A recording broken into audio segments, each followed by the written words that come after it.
प्रत्येक वर्ष के अंतर्गत 6 महीने के अंतराल में 2 नवरात्रियां आती हैं, एक शारदीय नवरात्रि और दूसरी चैत्र नवरात्रि। सनातन धर्म में ऐसी मान्यता है कि इस समय पर प्रकृति अपना स्वरूप बदलती है, या ये कहें कि इस समय पर प्रकृति में ऋतुएं बदलती हैं, मौसम चेंज होता है। इसकी वजह से इस समय पर आपको नियम संयम और व्रत से रहना आवश्यक हो जाता है, जिसकी वजह से हमारे वैदिक सनातन धर्म में इस समय पर नवरात्रि का व्रत रखने का प्रावधान या नवरात्रि का नियम लागू किया गया। अश्विन मास के शुक्ल पक्ष की प्रतिपदा तिथि से प्रारंभ होने वाली नवरात्रि को हम शारदीय नवरात्रि के रूप में जानते हैं, और इस नवरात्रि को संपूर्ण भारत में बड़े धूमधाम से मनाया जाता है। इस वर्ष यह नवरात्रि 3 अक्टूबर से प्रारंभ होने वाली है। यह समय माता दुर्गा के 9 स्वरूपों का ध्यान करते हुए अपने भीतर छुपी हुई शक्तियों की खोज करने का है। जी हाँ, अगर हम योग सूत्र की बात करें तो संपूर्ण ब्रह्मांड की शक्तियां हमारे इस शरीर में ही विद्यमान। आवश्यकता है हमें उन्हें खोजने की, और इन शक्तियों को खोजने का, इन शक्तियों को जानने का नवरात्रि से बेहतर समय कोई दूसरा नहीं हो सकता। इसलिए आपको माता जगदम्बा के इन 9 दिनों में बड़े ही भाव से पूजा पाठ करनी चाहिए और ध्यान साधना करके अपने अंतर हृदय में छिपी हुई शक्तियों का भान या ज्ञान प्राप्त करने का प्रयास करना चाहिए। हम माता जगदम्बा की 9 दिन की पूजा विधि या उनके विषय में चर्चा तो आगे करते रहेंगे। 9 दिन में अलग अलग वीडियोस में हम बात करेंगे, किंतु आज हम माता जगदम्बा के 9 स्वरूपों की विवेचना करने आए हैं कि आखिर ये 9 स्वरूप कौन कौन से हैं और यह हमारे जीवन से किस प्रकार से संबंधित है। तो वीडियो में अंत तक बने रहें और बड़े ध्यान से श्रवण करें।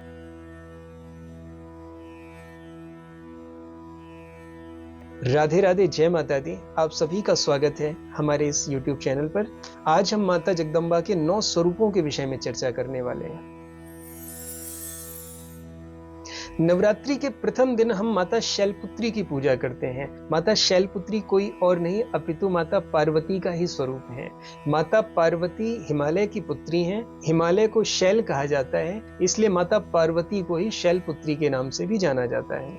माता शैलपुत्री ने भगवान शिव की तपस्या की, जिससे शिव जी इन्हें वर के रूप में प्राप्त हुए, और हमें यह शिक्षा देकर जाती हैं कि भले ही यह सती के स्वरूप हैं, सती की अवतार हैं, यह जन्म जन्मांतर से शिव की पत्नी है, शिव इनके हैं, लेकिन फिर भी शिव को प्राप्त करने के लिए तप आवश्यक है। शक्तियां सब हमारे भीतर हैं, लेकिन उन शक्तियों को जानने के लिए हमें तप करना आवश्यक है। माता जगदम्बा के इस स्वरूप का वाहन वृषभ अर्थात बैल है। यह बैल पर विराजती हैं। इनके एक हाथ में कमल और दूसरे हाथ में त्रिशूल है। माता जगदम्बा का यह स्वरूप बड़ा ही वंदनीय है, और सबसे विशेष बात कि नवरात्रि का प्रारंभ इन्हीं की पूजा के साथ होता है। नवरात्रि के दूसरे दिन हम माता जगदम्बा के दूसरे स्वरूप ब्रह्मचारिणी की पूजा करते हैं। ब्रह्मचारिणी का अर्थ है कि जब तब संयम करने वाली, अर्थात ब्रह्म का आचरण करने वाली। यह माता पार्वती का ही उस समय का स्वरूप है जब माता पार्वती भगवान शिव को पाने के लिए तपस्या कर रही थी। इनके बाएं हाथ में कमंडल और दाहिने हाथ में कमल को इन्होंने धारण किया हुआ है। जो भक्त माता ब्रह्मचारिणी की पूजा करते हैं उन्हें संयम और सदाचार की प्राप्ति होती है, इसलिए माता ब्रह्मचारिणी की पूजा अत्यंत आवश्यक है। नवरात्रि के तीसरे दिन हम माता चंद्रघंटा की पूजा करते हैं। माता चंद्रघंटा, जिनमें ब्रह्मा विष्णु और महेश तीनों की शक्तियां विद्यमान हैं। माता जगदम्बा का यह स्वरूप अपने सिर पर चंद्र को विराजमान किए हुए, जिसकी वजह से इनका नाम चंद्रघंटा पड़ा। इनका ध्यान करने से आपके जीवन की समस्त नकारात्मकता दूर हो जाती है, नकारात्मक शक्तियां दूर हो जाती हैं। अगर इनके स्वरूप की बात करें तो इनका बदन चमकीला, स्वर्ण के समान चमकीला है। स्पष्ट है कि यदि आप स्वर्ण के समान चमकना चाहते हो, यदि आप अपने जीवन को चमकाना चाहते हो, तो आपको अपने जीवन से नकारात्मकता को दूर करना पड़ेगा। नकारात्मकता आपके जीवन को नर्क बना सकती है, इसलिए आपको नकारात्मक चीजों को दूर करके सकारात्मकता अर्थात पॉजिटिव होकर के रहना सीखना पड़ेगा, जिसके फलस्वरूप आपका जीवन भी स्वर्ण के समान चमक जाएगा।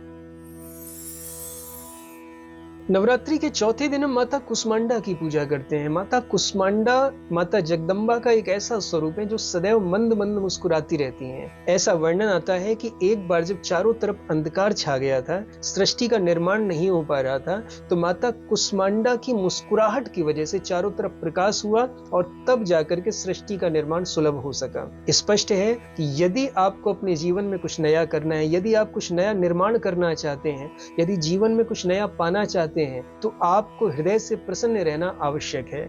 याद रखिए, दुखी मन से कभी भी कोई काम सफल नहीं होता, इसलिए किसी भी कार्य को करते समय आपको प्रसन्न रहना अत्यंत आवश्यक है। इससे सफलता आपके कदम चूमेगी। इनके स्वरूप की बात करें तो इनकी 8 भुजाएं हैं, जो कि 8 दिशाओं का प्रतिपादन करती हैं। इन भुजाओं में इन्होंने धनुष, बाण, कमल, अमृत, कमंडल आदि को धारण किया हुआ है और इनकी सेवा पूजा करने से आपको लौकिक और पारलौकिक शक्तियों का आनंद मिलता है या इनकी कृपा से पारलौकिक आनंद की प्राप्ति होती है।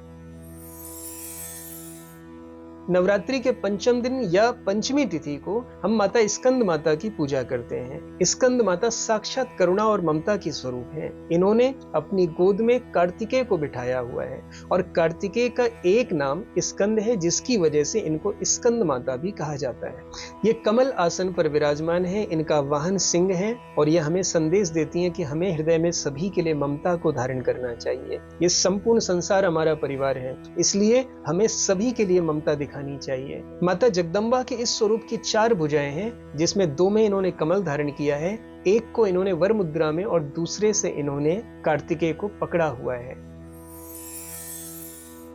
नवरात्रि के 6वें दिन हम माता कात्यायनी की पूजा करते हैं। माता कात्यायनी कात्यायन ऋषि की पुत्री के रूप में अवतरित हुई थी। दरअसल ऋषि कात्यायन ने माता जगदम्बा की तपस्या की, जिसकी वजह से प्रसन्न होकर के माता जगदम्बा ने ही इनके यहाँ कात्यायनी के रूप में अवतरण लिया और ऐसा वर्णन आता है कि सबसे पहले ऋषि कात्यायन ने ही माता कात्यायनी की पूजा की थी। यहाँ एक बात स्पष्ट होती है कि सनातन धर्म में बेटी को भी देवी का स्वरूप माना गया है। हमारे यहाँ बेटियों का अपमान नहीं होता, पिता कभी अपनी पुत्री का अपमान नहीं करता है, पुत्री को भी यहाँ देवी का स्वरूप माना गया है। इनकी 4 भुजाएं हैं, एक वर मुद्रा में, एक अभय मुद्रा में, एक हाथ में तलवार है और एक हाथ में इन्होंने कमल को धारण किया हुआ है। ऐसा वर्णन आता है कि माता कात्यायनी की पूजा गोपियों ने कृष्ण प्राप्ति के लिए की थी, जिससे एक बात और स्पष्ट होती है कि इनकी पूजा से आपको वर प्राप्ति हो सकती है। तो जो बहनें, जो बेटियां जिनका विवाह नहीं हो पा रहा है, वो माता कात्यायनी की आराधना अवश्य करें,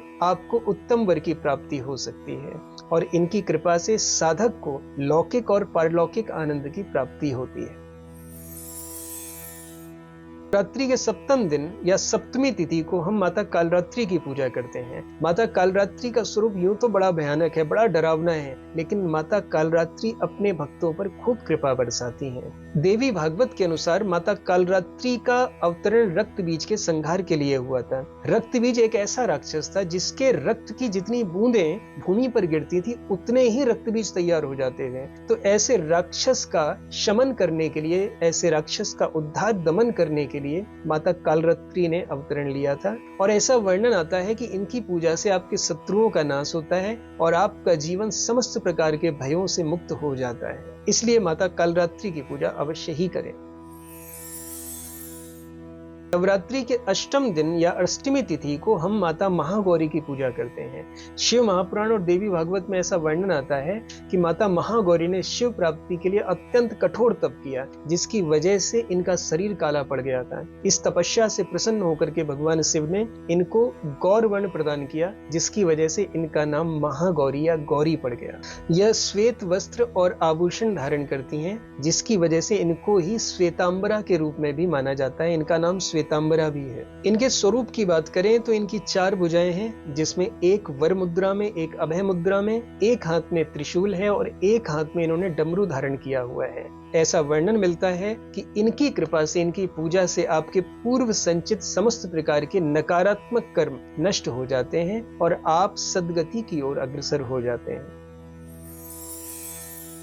नवरात्रि के 9वें दिन या 9वीं तिथि को हम माता सिद्धिदात्री की पूजा करते हैं। जैसा कि इनके नाम से स्पष्ट है कि यह सिद्धियों की दात्री हैं और कई कथाओं में, देवी भागवत में ऐसा वर्णन आता है कि भगवान शिव ने इन्हीं की कृपा से सिद्धियों की प्राप्ति की थी और ऐसा भी वर्णन आता है कि इन्हीं की कृपा से भगवान शिव ने अर्धनारीश्वर स्वरूप धारण किया था। इनका आसन कमल है और वाहन इनका सिंह है और इनकी पूजा करने से आपके समस्त प्रकार की मनोकामनाएं पूर्ण हो जाती हैं। तो मिलते हैं किसी अन्य वीडियो में। यदि आप गणेश जी के विषय में नहीं जानते हैं तो एक वीडियो यहाँ आ रहा होगा, आप गणेश जी के विषय में ऐसी ही महत्वपूर्ण जानकारी प्राप्त कर सकते हैं। यदि आपको वीडियो पसंद आया है तो अपने जैसे और भी भक्तों तक इस वीडियो को पहुंचाइए और लाइक और सब्सक्राइब जरूर कर दीजिएगा, जिससे आपको आगे भी ऐसे ही वीडियो मिलते रहे और आप सनातन धर्म के विषय में अच्छे से जान सकें। राधे राधे, जय श्री कृष्ण, जय माता दी।